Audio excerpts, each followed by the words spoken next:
அருள் சேர்க்கும் குமரையா.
பந்தம் பிழைப்பதற்காக இந்த தென்னாட்டை தேடி இந்த தென்னாட்டில் எனக்கென ஒரு கோட்டை ஏற்படுத்தினேன். பளிங்கு கோட்டை. இந்த பளிங்கு கோட்டையும் பைரவன் ஐயா யாரு? பைரவன். யாருக்கு அஞ்சாத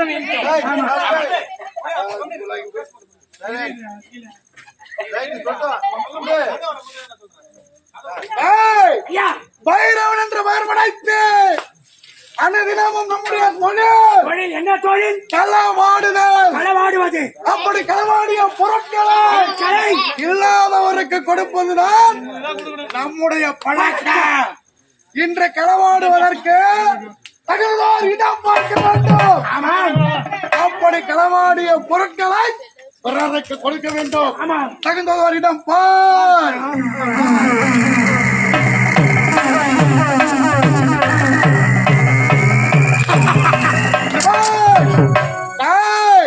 பார்த்தாயா?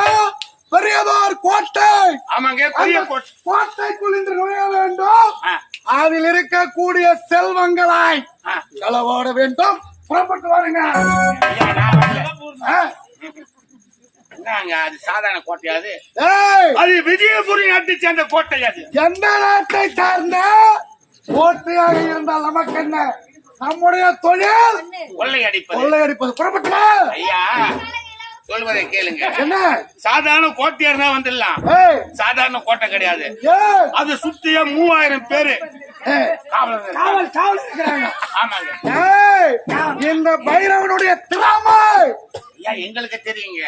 ஆனா அந்த கோட்டைக்குள்ள இருக்கவங்களுக்கு தெரியாது. இல்ல வர முடியுமா? முடியாதா? நான் சொல்றேங்க. அவனை கூட இட்டு போ. நான் புள்ள குட்டிக்காரன். என் முன்னாட்டி குழந்தை குட்டிக்காச்சு. நான் மட்டும் அப்படி இட்டு போங்க. கோபால தங்கச்ச நாய் கட்டு.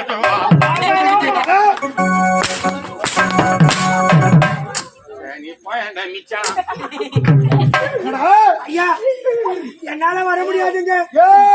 என்ன நம்பி வீட்டுல 3 ஜீவன் காத்து கிடக்குது. 3 ஜீவனா? ஆமா. யார் யாரப்ப? பொண்டாட்டி 1, வாய்ப்பு 2, சம்சாரம் 3.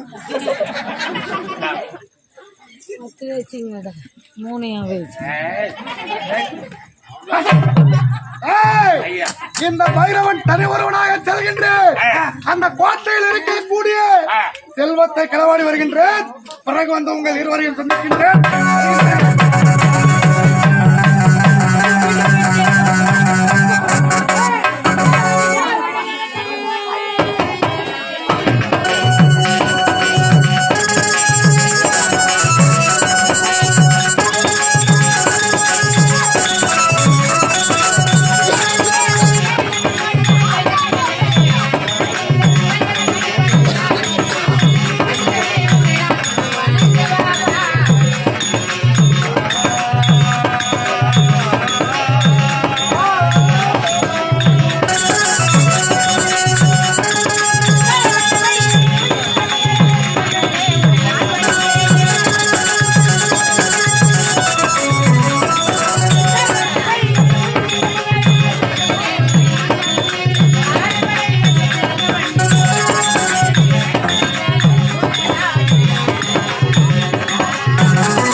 எடுத்த வாயோட ஒரு பகுதிதான் இந்த விஜயபுரி நாடு. இந்த விஜயபுரி நாட்டில் சீரும் சிறப்போடு ஆண்டு கொண்டவர்களே இந்த விஜயவர்மன் என்று பெயரெடுத்து அனுதினம் இந்த அரசமைக்கு வர வேண்டிய காரணங்களே வளரி.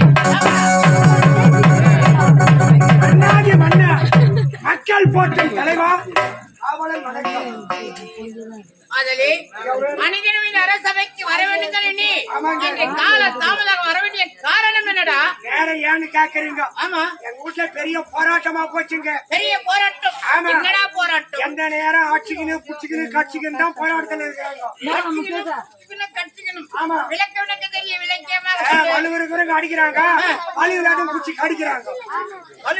கடிக்கிறாங்க. காரணம் என்ன? என் பொண்டாட்டி எங்க அண்ணன் பொண்டாட்டியும் கொடாக்கி தண்ணி பிடிக்க போயிருக்கிறாங்க. அங்க என்ன நடந்ததுன்னு தெரியல. உடனே என் அண்ணன் பொண்டாட்டி என் பொண்டாட்டி அடிச்சுட்டாங்க. உடனே என் பொண்டாட்டி அடுக்க வலுவில்ல அப்படியே கை பிடிச்சி வச்சு கட்சிட்டாங்க. அடிச்ச உடனே பெரிய சண்டை வந்து வீட்டுக்கு வந்திருக்கிறாங்க. அந்த தகவல்களுக்கு எங்க அண்ணனுக்கு தெரியாது. தெரியவில்லை. உடனே அண்ணன் பொண்டாட்டி என்ன பண்ணா, அவன் சாமான் எடுத்து அவனுக்கு தனி வீட்டுல போய் சேர்ந்துட்டான். உடனே என் பொண்டாட்டி சொன்னா இல்ல, இவ்வளவு வந்த சாமான் எடுத்துன்னு என்னை இட்டு தனி வீட்டுல போய் அண்டா குண்டா லொட்டு லோசுக்கு இதெல்லாம் கொடுப்பாங்களா? லொட்டு என்பது ஒன்று, லொசுக்கு என்பது என்னடா? தெரியவில்லையே. அண்டா குண்டான தூக்கி வெளி வச்சா லொட்டு, வெளிக்கிட்ட உள்ளுக்கு வச்சா லூசு. அப்படியா? பிறகு எடுத்து போயிட்டா ஒரு மாசம் 2 மாசம் ஆச்சு. அவங்க ஒவ்வொரு தெருல குடுத்தன பண்ணிட்டான். சரி வேலைக்கு போனோம்னு சொல்லி மண்டாட்டி கூட்டு சாப்பாடு போறேன்னு நீ கேட்ட அருகட்ட கம்பெனி வச்சு புத்தி இருக்குதா வயிற்றுக்கு என்ன பண்ற ஜென்மம் செத்து ஒழியாங்க அப்படின்னு சொல்லிட்டு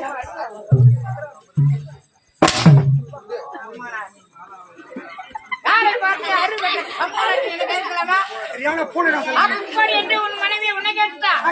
பிறகு இன்னாடி ஏண்டி இது மாதிரி கேட்க சொன்ன தனி கூட்டணும் போய் சேர்த்துட்டான். நம்ம தனி கூட்டம் வந்துட்டோம். அப்பா அவர் போய் சேர்த்துட்டாரு. அவர் கோத்தமான சொத்து சம்பாதிச்சு வச்சு என்ன சொல்றா? சொத்து போய் பண்ணிட்டு கம்பெனி உன்னுடைய மனைவி உன்னை கேட்டா? கேட்டா யாரை பார்த்து கம்பெனி கை பாவனை கையினுடைய பாவனை. ஆமா. பிறகு என்ன அதிகம் சேர்த்து வைக்கல. ஆமா, ஒரு புளிய மரம், ஒரு பசுமாடு, 1 ஏக்கர் நிலம். ஒரு புளிய மரம், ஒரு பசு மரம், 1 ஏக்கர் நிலம். இதுதான். பிறகு போய் 2 பங்குக்கு வந்து அவங்க சாப்பாடு போடணும்னு சொல்லிட்டான். சரி நம்மளா போய் கேட்டா சரிபட்டு வராது. அண்ணனை கூப்பிட்டா தீர்ப்பு வராது. யார போய் கேட்டா சரிபட்டு சொல்லிட்டு நேரா தலைவரை போய் பார்த்தேன். ஐயா ஐயா நானும் என் அண்ணன் தனி கொடுத்து போய் சேர்த்துட்டோம். அதனால நாங்க அப்பா சம்பாதிச்ச சொத்து இருக்குது, 2 பங்கு கொடுத்துருக்கோம் அப்படின்னு. நீங்க தவறு கிடையாதாடா? தலைவர் சொன்னாரு, என்னடா சொத்துன்னு கேட்ட? ஒண்ணு அதிகம் கிடையாது. ஒரு புளிய மரம், ஒரு பசுமாடு, 1 ஏக்கர் நிலம், சொத்து. இதுதான். இத பங்கிட்டு கொடுத்து கேட்டார். தலைவர் பார்த்து சொன்னாரு, ஒரு குடும்பத்துல முன்ன படம் தான் எல்லாத்தையும் கஷ்டத்தை அனுபவிப்பான். இன்னால வரத்தெல்லாம் வீட்டு கடைகள் சுத்தத்தை இருந்தாலும் காலம் போற போக்கு சொத்தை 2 பங்கிட்டணும். அதனால ஒன்னனுக்கும் உனக்கும் சொத்தை 2 பங்கிட்டுறேன். ஒப்பா சமைச்ச சொத்துல ஒன்னனுக்கு மேல் பாகம், உனக்கு கீழ் பாகம் வாங்கினான்.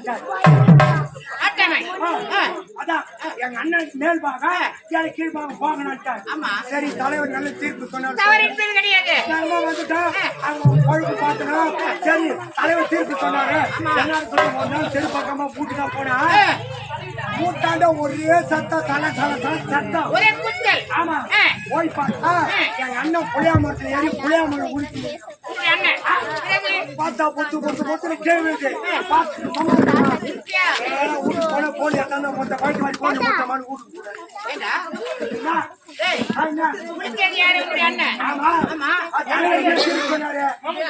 மேல் பாகம் உனக்கு கீழ் பாகம் சொன்னாரு.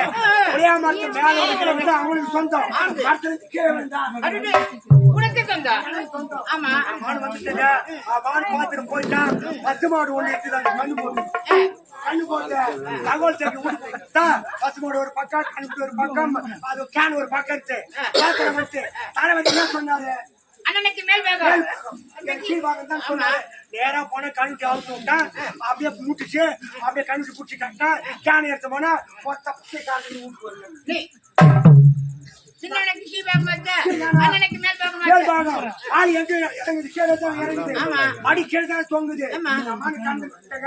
அதுவும் போச்சா, 1 ஏக்கர் நிலம் இருக்குது. அந்த 1 ஏக்கர் நிலத்துல ஓட்டி கலகா போகுது. அண்ணன் ஒரு மாசாச்சு கொச்சு செடி ஒரு செல்ல காப்பிடிக்கா ஆறு படிக்கா இருந்தது பார்த்தா என் தம்பி கொல்லாதவன் எல்லாத்தையும் வாரி முடுறான் ஒரு 4 ஆளை கூப்பிடுவான் மொத்த செடியை பொடி போட்டு பச்சு காயத்தான் சொல்லிட்டு அவன் போயிட்டான் இந்த ஓட்டிக்கான சமார் பண்ண ஆமா ராத்திரி 7 மணிக்கு கொண்டாட்டிட்டு போனா மொத்த செடியும் போடுறேன் காய பச்சு கோல்ல போட்டு செடி அங்கேயே போட்டு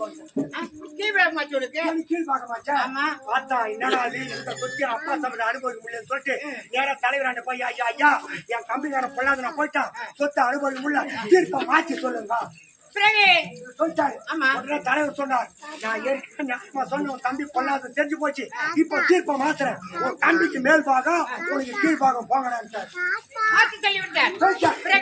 அப்பதான் என்னடா கெட்டுட்டு வந்து கிடக்கிறமே எந்த சொத்தை அனுபவிக்க முடியலன்னு சொல்லிட்டு அந்த கம்யூனிட்டி புத்திரி தலைவர் அந்த 1 ஏக்கர் ஓட்டி கவுரு நட்டான்.